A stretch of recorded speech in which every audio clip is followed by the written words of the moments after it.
Hey y'all, welcome to That Tennessee Feeling. Thank you for listening to the first episode and coming back for another one. You guys are amazing.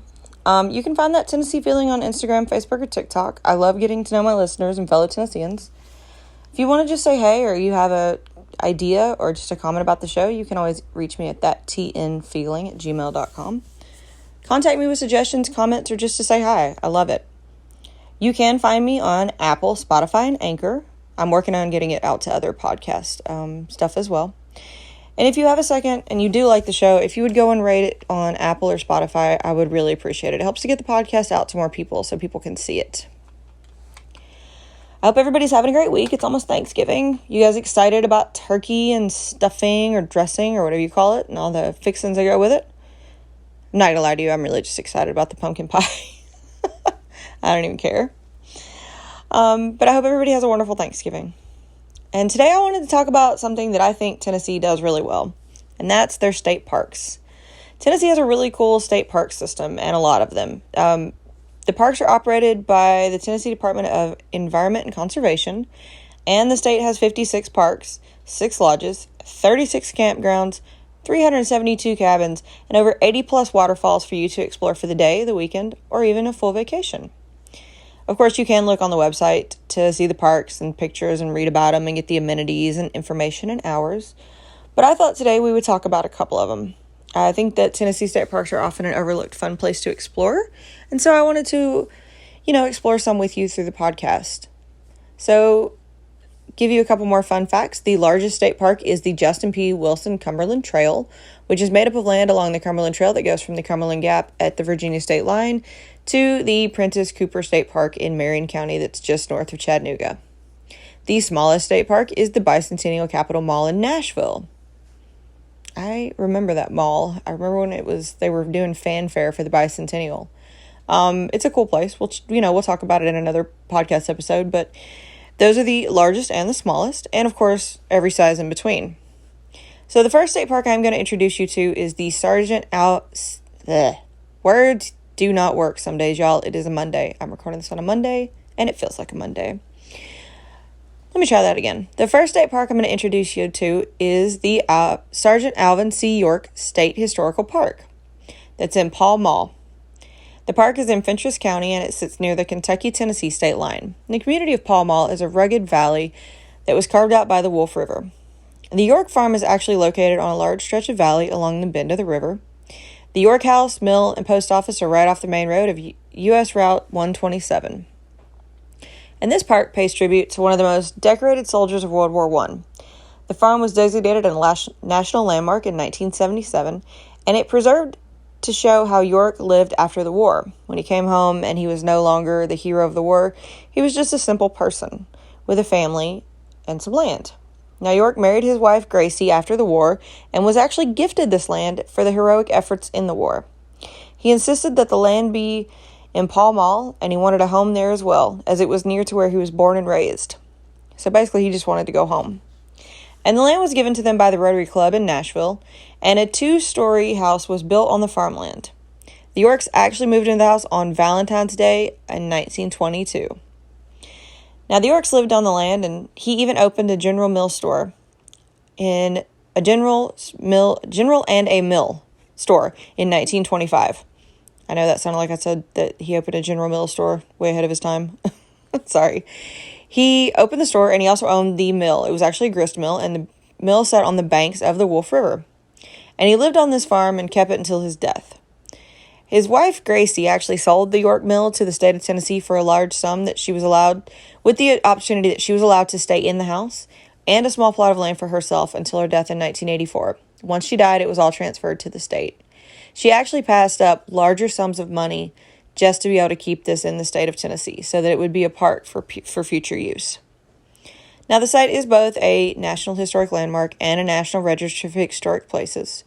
And the park still contains these buildings that you can see today as to how the Yorks would have lived and thrived in this area. Like I said, it's home to several buildings. The York House is the main attraction.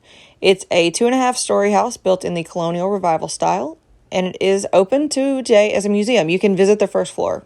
And the first floor originally contained a living room, a sunroom, a dining room, a library, and a kitchen. The house also has 5 bedrooms on the second floor. You cannot go and visit the second floor. The York Mill is actually in the park, and it sits just downstream and across the street from the actual house. The mill was built around the 1880s, and it is a 2-story frame mill house that sits on pillars of stacked rocks. And I have seen pictures of this mill, and I have no idea how it's still standing. It just amazes me that it's staying up on those pillars. Now, the mill is no longer operational, but you can still see it on the property.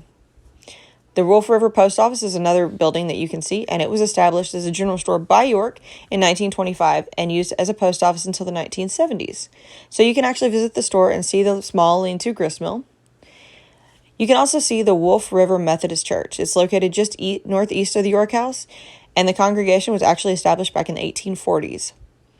This is where York found God and his church, and he regularly attended and was even a part of the church up until his death. The Wolf River Cemetery is also located nearby the park, and it's across the street from the actual church, and it was established in the early 1800s as the Mount Pleasant Burying Ground.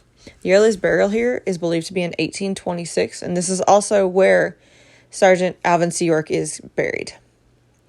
You can also see the York Bible Institute, and I find this to be a very strange and interesting little building. You can see the Institute, and it was actually built by York in the 1940s, and it was funded by his profits from the movie Sergeant York, and it ran briefly before closing down. There's not much you can find on the Bible Institute, but I'm sure that he had good intentions when he built it. It seems interesting.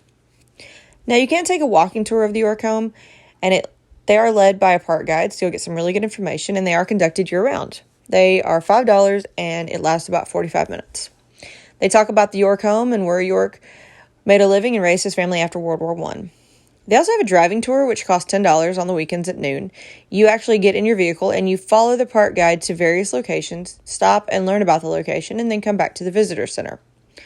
I found that to be very interesting, that you could do a driving tour. The park also offers outdoor activities such as hiking, fishing, and picnicking. It is a beautiful area, so I definitely recommend checking out the land around it. They do have 2 pavilions that can be reserved for events, and the pavilions are located close to the bathrooms, and they are equipped with grills and picnic tables. So it's kind of fun for a family reunion. They also have a playground nearby, so perfect for a family reunion. The park also has a visitor center and gift shop. You can pick up souvenirs or maps of the area to remember your trip to the park. You can also explore more areas based on the maps you find in the gift shops. And the park is a wonderful place to spend the day, have a gathering, learn about some Tennessee history, and enjoy the outdoors. Now, the next park I want to talk to you about is an old one. So old that technically the original part was built between 1,500 and 2,000 years ago. I'm talking about Old Stone Fort State Park. This park is actually located in Coffee County near Manchester, Tennessee. The area was used by Native Americans continuously for up to 500 years, but eventually abandoned the area. The Europeans eventually came to the area and were unclear of the uses of the building, so that's why they named it a fort. They don't really believe it was for defenses. The park contains Native American prehistoric structure that was most likely built between 80 and 550 AD.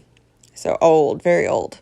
The structure is one of the most complex hilltop enclosures in the South and was most likely for ceremonial purposes, not defense.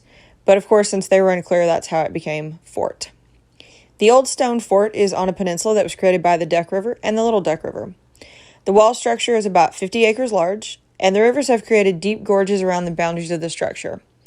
The park itself is actually 876 acres, so plenty of area to explore. Now, of course, the structure is the main attraction of the state park. It's also the main part of the park. The walls of the fort consist of stone and earth work that range from 4 to 6 feet high, so not very good for defense. And the walls originally had an inner and an outer layer that was crudely stacked rocks and filled with earth and gravel to go between them to create kind of a barrier. Of course, time has caused the earth and fill to spill out, and that's why it looks more like a mound today as opposed to the neatly standing walls back in when it was built. The walls around the structure converge to an entrance and 2 ancient pedestal mounds that are located on either side of this entrance, one that stands 48 feet tall and the other stands 35 feet tall. The entrance leads you to a 120-foot corridor that leads you into the actual structure's interior. The walls do have other openings that overlook the steep bluffs down to the rivers below. It's actually got beautiful views. Now, the fort did once serve as a major landmark for traders and travelers to look for in the area, and as a campsite for some of the earlier explorers, and it was actually documented in the Nickajack expedition through the area. The structure was also important to early Coffee County residents, as this actually served as the first place to hold court, and the first court was held at Old Stone Fort Tavern in 1836. Now, the property that contained the structure was eventually passed to the Chumbley family, and they wanted to protect the structure. They understood that it was important to the history of not only the area, but to Tennessee. So they eventually sold the land to the state of Tennessee in 1966, and the Old Stone Fort was placed on the National Register of Historic Places in 1973. And of course, this park has many opportunities to learn and explore the structure that was here long before Tennessee even existed. You can hike the park, as they have 6 different trails with varying difficulties and lengths, and most of the trails do take you around the structure and the small area around it. You can also fish at the park. It's actually a popular place for fishing in the summer months. The Bark Camp and Barren Forks of the Duck River, as well as the Duck River, are great places to catch largemouth bass, brim, and catfish. You can fish from the banks as well as by boat. I would probably prefer I don't know. I like fishing from the banks. It just seems like more of a lazy activity. It's kind of fun. But the area is beautiful, and there's plenty of other things to do if you're not a fisherman. I understand that. Birding is another great activity to do in the park, as the migratory pattern in the spring and fall for the northern parulu and the red-eyed vero actually go directly over this park. And of course, you can see waterfowls, especially wood ducks. Wood ducks like this place. They call it home. The park also has campgrounds to make the most of your visit if you don't want to leave in one day. And the park ground actually has 50 campsites that have water and electrical hookups, grills, picnic tables, and hard surface pads that can hold up to a 50-foot RV. So, come and stay a while. They also have dump stations, 2 restroom facilities, and one of those does have showers. Of course, the showers aren't open December, January, and February, as those are the colder months. But it's still a place to hang out and camp. You can purchase firewood, and you can stay as long as 2 weeks in the area. They do encourage reservations to be made on the website. Now, that's not all about the park. The park also has a unique venue. The Old Stone Fort Theater Room is in this park, and it's also part of a museum. The room can be used as a theater or for meetings or family reunions. The museum also has a really cool outdoor space for rent, and it's actually on the roof. So it's got a really cool stone floor and walls that are perfect for that outdoor event. And it's got beautiful views around it of the trees in the area. Of course, the park does have pavilions for you to rent if you want a true outdoor event. You can rent the shelters next to the playgrounds, and it's perfect for birthday parties and family gatherings. There are grills and fire rings as well. The park does contain a museum that was built by the Tennessee State Parks. The museum exhibit shows the different theories about how the structure was used, as well as archaeological excavations at the site and the people who built it. So definitely a place to come learn, see some beautiful scenery, and have fun. The museum does contain a gift shop and camp store and visitor center, so they kind of have everything you need. And you can visit the observation deck that gives great views to the area. This park is just a fun place to spend the day, the night, or even a week to enjoy this part of Tennessee and learn about those who lived here long before us. I have been to that area. I don't remember specifically going to that park, but I've been to the park, but I don't think we explored the mounds because for whatever reason we didn't have time or something happened. But I remember it being an absolutely beautiful place. I remember looking down over the river, and it was just gorgeous. So I definitely recommend this state park. The last park I want to talk to you about is Chickasaw State Park, which is located in Chester, Tennessee, which is in West Tennessee. And this park is 1,280 acres, and it sits in the middle of a state forest. The park is named for the Chickasaw Indians who once inhabited West Tennessee, and it was created as one of the 20 parks as part of the New Era State Parks deal. The park was created in 1955 as the park duties were given over to the state. Now, this park is really cool. It's beautiful. It's got tons of activities. It offers some great activities such as camping, golfing, paddling, birdwatching, interpretive programming, swimming, hiking, biking, fishing, and horseback riding. And all of this was created as the park was created to give people a place for recreational purposes. The park also contains Lake Placid and Lake La Joye. Not sure I pronounced that right, but it has 2 lakes. The park also contains 3 campgrounds, an RV campground, a tent campground, and a Wrangler campground, so that people can stay many days and enjoy these large parks. The RV campground has 53 sites with water and electrical hookups. The tent site has 29 sites with access to the water, and the Wrangler campground has 32 sites, and it is designed for those with horses. So if you bring your horses for the horseback riding, you can stay the night, and there will be a place for your horses. You can also rent cabins or a group lodge on this property. The cabins are near Lake Placid, and they have 6 two-bedroom cabins that sleep 6 people each. They have full-size kitchens, bed and bath linens, wood-burning fireplaces, a TV, and a phone. So while you can rough it, there's some amenities still. That's more my kind of camping. Now, the group lodge can sleep up to 36 people with a kitchen, dining room, and meeting area. So that's more of if you want to have like a getaway or a work retreat or something like that. That lodge would probably be better for you. Now, this state park is really cool because it does have a golf course. And actually, golfing is one of the major draws to this park. It has an 18-hole Jack Nicklaus signature design course. The golf course is, of course, surrounded by beauty and nature. No homes in sight, so no fear of, knocking out somebody's window or having golf balls land in some flower beds. And actually, there's no buildings to the edge of this course, so it's just nothing but surrounded by nature.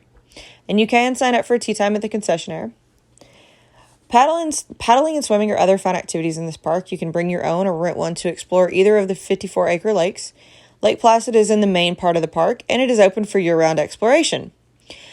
I don't know that I would want to paddle in February, but if that's your thing, go for it. The boat dock is open in the summer and then only on weekends through October. Kayaks, canoes, stand-up paddleboards, and pedal boats can all be rented at the boat dock when it's open. So if you don't want to bring your own, or you're like me and your car is just not big enough, you can always go rent one. You can launch from the boat dock when it's open or from the shores when it's not. Good luck with that. I have plenty of experience with a stand-up paddleboard, and launching it from the shore is a bit iffy at best.